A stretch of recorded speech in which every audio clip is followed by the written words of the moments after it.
Good morning. Good morning. Good morning. Going to be really short this morning, so stick with us. Um, this what I do here is not really for the faint of heart, and it's a well, this awakening thing. This is it something you want? Is it something you're interested in? Is awakening for you? Is awakening for you? So you gotta. I'm just gonna lay over a few of the ingredients and do the reading. So just hang with me. It'll be really really quickly. There are many paths to self-realization. What is self-realization? You ask the question, who am I? Who am I? Who am I? Multiple times. You know, ask this question, and most none of us have an answer.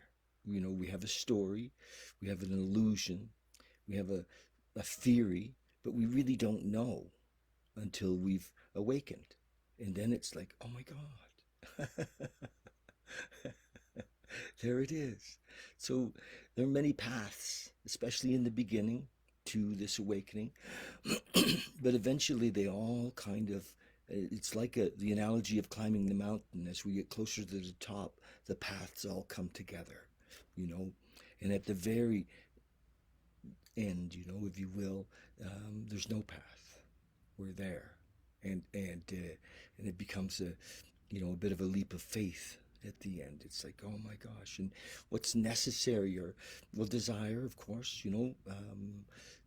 With the addict, the alcoholic in the early days, it's desperation, but it isn't really desperation to get somewhere. It's often desperation to get away from something, you know, from the misery of the confusion of the mind, and the fear and the judgment and the anger that we're trying to get away from in the beginning. Most people who come into the 12-step world aren't really looking to be awakened. They're not really looking to live a God-centered life. They just want the pain to stop.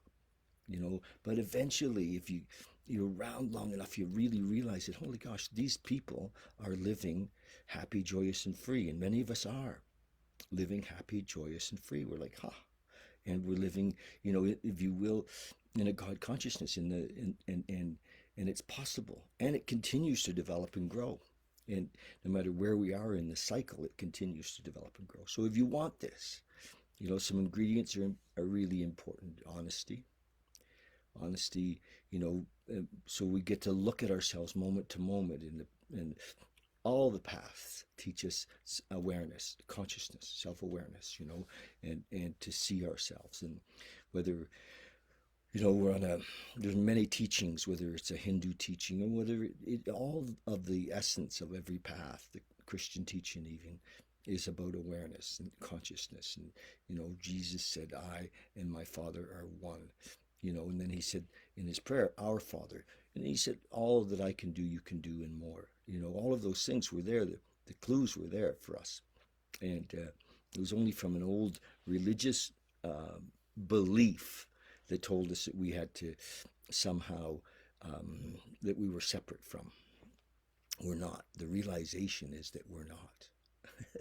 I know. What do you mean we're not? We're not separate from. And that is the realization. That's the awakening. It's like, oh my God. No pun intended. Oh my God. So if that's what you want, be a student. Be a student. Really look deeply. Practice meditation, not to get something, but to just quiet the mind. And as the mind is quieted, that's the only block between you and the realization, is the story of who you think you are in the mind. And the mind desperately wanting to be right. As the mind gets quieted, then you see, it's like, oh my gosh, wow, I've been caught. I had a fella tell a story the other day, a friend of mine tell a story. He was doing meth, and crystal meth, really attacks the mind. And he was grossly paranoid. I've talked to lots of guys who are in the thick of it, grossly paranoid. He was racing in his car to the police station because somebody was chasing him. He was certain And it was just totally an illusion, totally. And he said, wow, I was so glad when I woke up from that. But we're still in that illusion. It's not as dramatic as that, but it's still the illusion. There's a more waking up to do. But his example was phenomenal.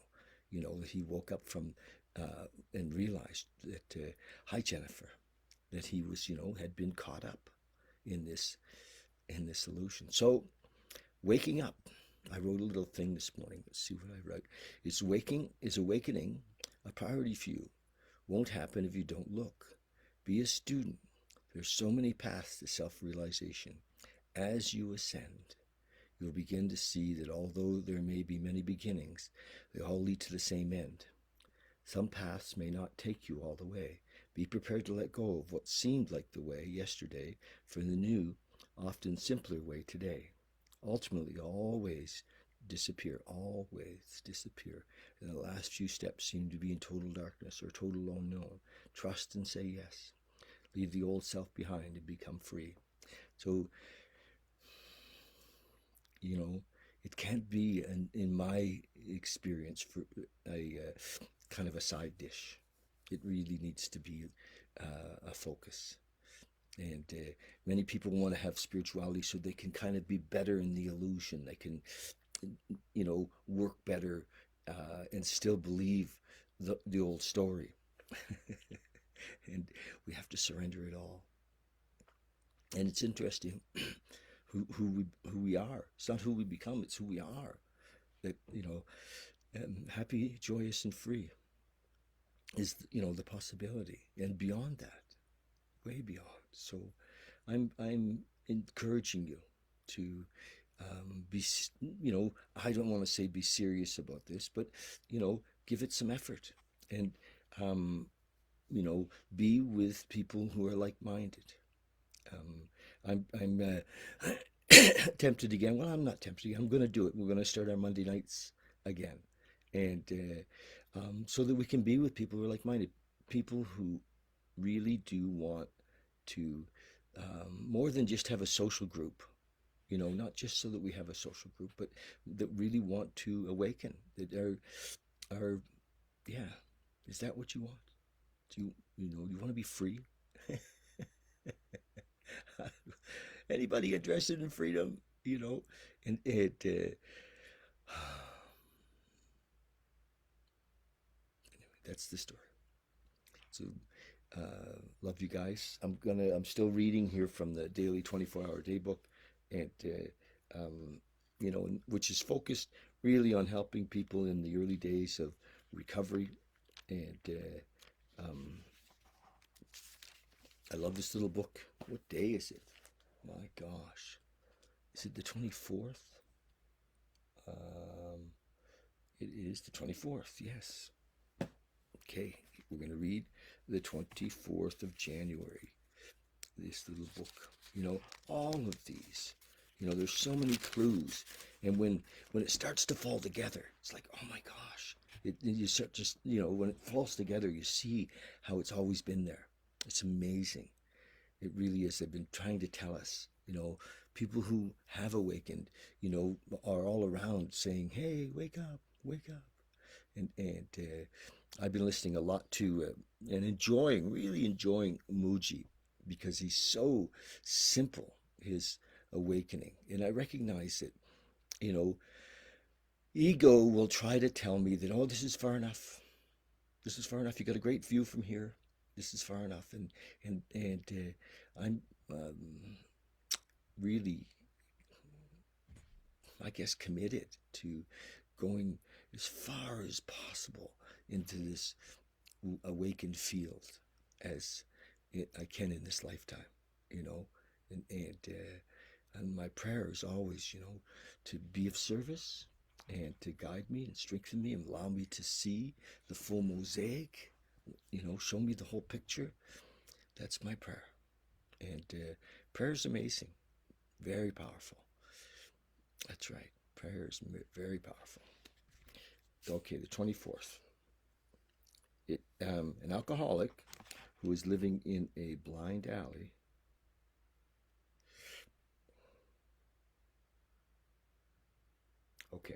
living in blind alley, refuses to uh, be really honest with himself or with other people. So it's interesting that the one thing that in the big book that says that keeps us from actually awakening is dishonesty. You know, um, and so that's kind of the one thing that just lets us. Where does it say that? Um, hmm.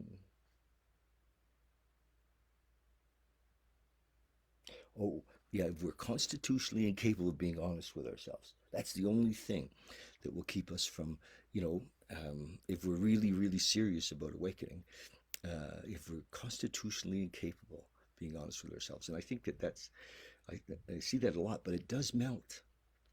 It does melt no matter how much fear. I mean, fear is always father of the lie.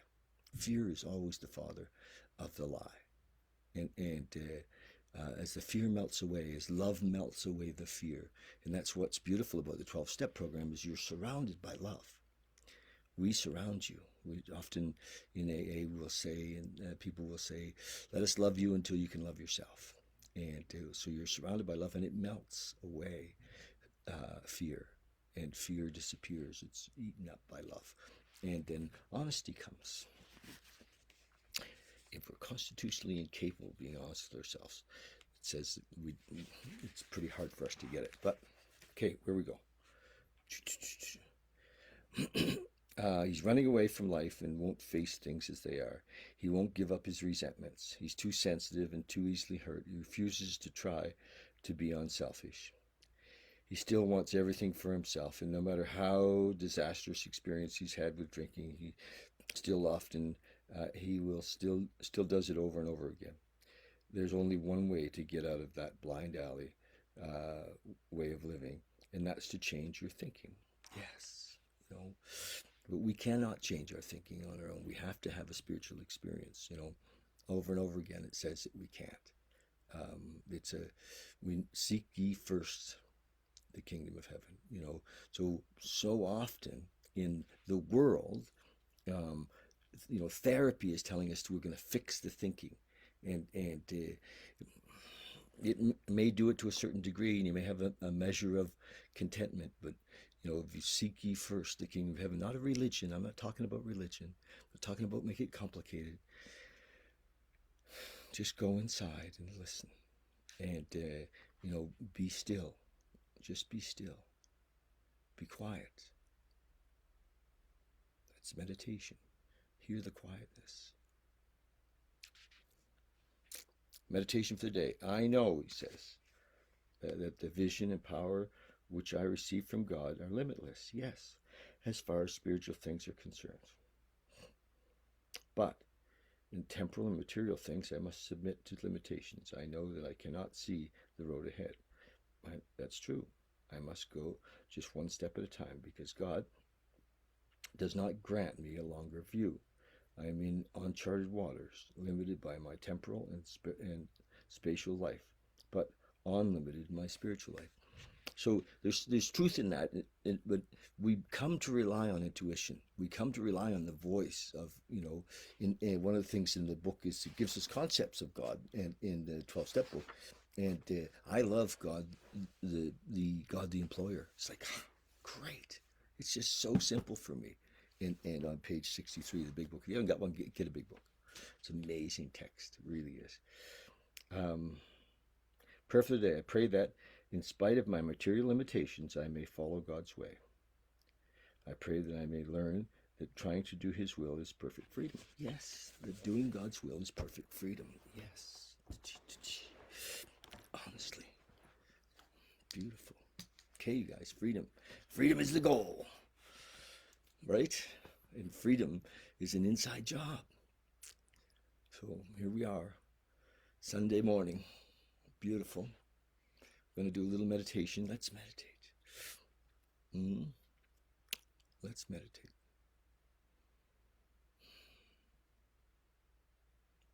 I'm just going to sit quietly. And remember, you know, posture is not, you know, it is important that we're comfortable. That's the important thing, that we're comfortable in a posture that's comfortable. And breath, we can use the breath. The breath is a vehicle to bring us back into the moment, to bring us into the present. And with the mind, just be aware, gently with the mind.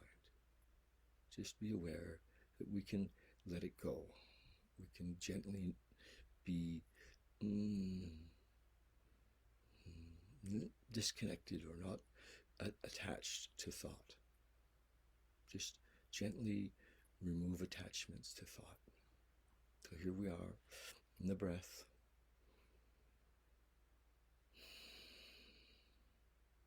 Just sitting. And remember that thought is not wrong.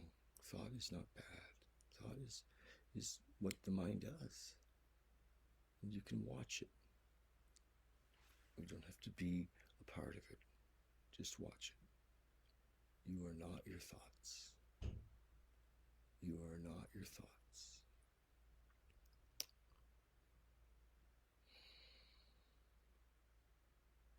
Becoming aware of that is the beginning of freedom. We don't need a lot of doctrine for that. We don't need a lot of story for that. We don't need to believe in anything. We can realize that we are not our thoughts. We see it. Oh my gosh.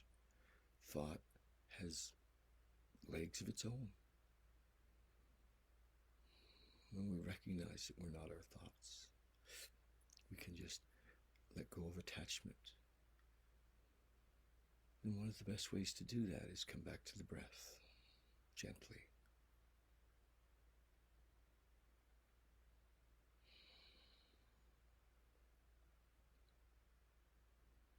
Be here now.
Again, if thought comes in, just let go. Come back to the breath.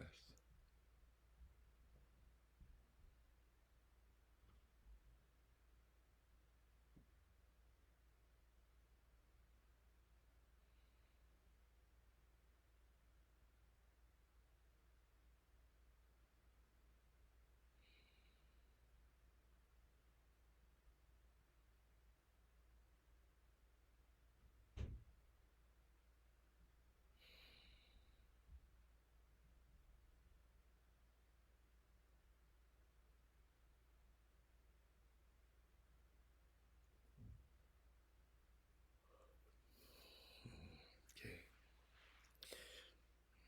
So you can do that anytime. Anytime. Just drop in. Just come back gently now. Just ease out. Anytime. Join us Monday evening. We're going to go deep. A little longer, maybe a half an hour into meditation on Monday night. Yeah. So I just want to suggest that, yes, there's the 12-step path to awakening. There's also, the Listen to Eckhart Tolle, a beautifully worded, he's a bit, an amazing wordsmith who is awakened. And Dr. David Hawkins, be a student.